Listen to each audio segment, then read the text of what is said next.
যুক্তরাষ্ট্র ইসরায়েলের বিমান ও নৌসেনারা যৌথ হামলার পর ইরানের ক্ষেপণাস্ত্রের হামলার শক্তি দেখেছে গোটা দুনিয়া। তেহরান থেকে ছোড়া ক্ষেপণাস্ত্রের আঘাতে তছনছ হয়েছে ইসরায়েল সহ উপসাগরীয় বিভিন্ন দেশে থাকা মার্কিন লক্ষ্যবস্তু। ওয়াশিংটন তেহরানের ভঙ্গুর যুদ্ধবিরতিতে মধ্যপ্রাচ্যের আঞ্চলিক উত্তেজনার আজ পৃথিবী জুড়ে ছড়িয়ে পড়ায় পাল্লা দিয়ে বাড়ছে অস্ত্রের ঝনঝনানিও।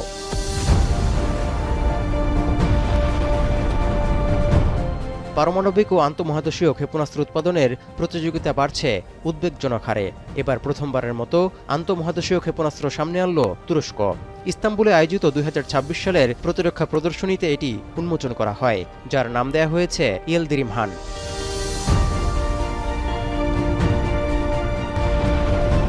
এটি শব্দের চেয়েও ২৫ গুণ দ্রুতগতিতে চলতে সক্ষম। ৬,০০০ কিলোমিটার পাল্লার হওয়ায় এটি ইউরোপ, এশিয়ার বিস্তীর্ণ অঞ্চল এবং আফ্রিকার কিছু এলাকায় আঘাত হানতে সক্ষম।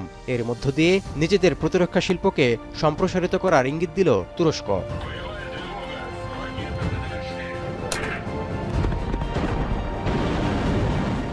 আন্তঃমহাদেশীয় ক্ষেপণাস্ত্রের দিক দিয়ে এগিয়ে রাশিয়ার অস্ত্রভান্ডার। বিশ্বের সবচেয়ে দীর্ঘপাল্লার আন্তঃমহাদেশীয় ক্ষেপণাস্ত্র রয়েছে দেশটিতে।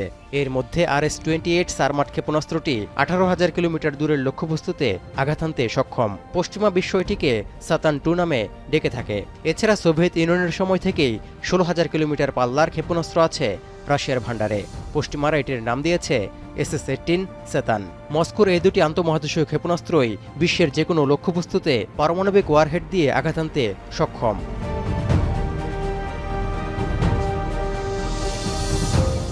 দ্বিতীয় অবস্থানে রয়েছে উত্তর কোরিয়া।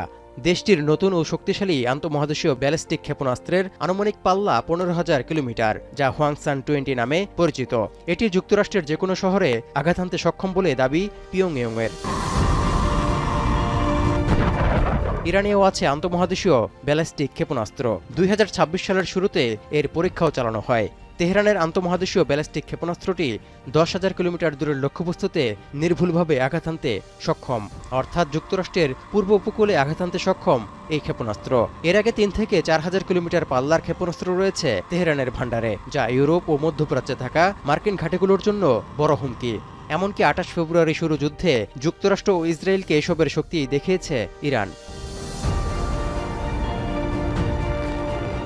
বিশ্বের ক্ষমতাধর দেশ হিসেবে পরিচিত যুক্তরাষ্ট্রের ভান্ডারে থাকা প্রধান আন্তঃমহাদেশীয় ব্যালিস্টিক ক্ষেপণাস্ত্রটিও ১০,০০০ কিলোমিটার দূরে নির্ভুলভাবে আঘাত হানতে সক্ষম, যা ঘণ্টায় ১,০০০ মাইলের বেশি গতিতে চলতে পারে।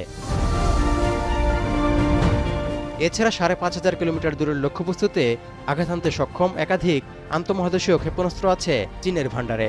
এমনকি ইউরোপের অনেক দেশেও আছে আন্তঃমহাদেশীয় ক্ষেপণাস্ত্র।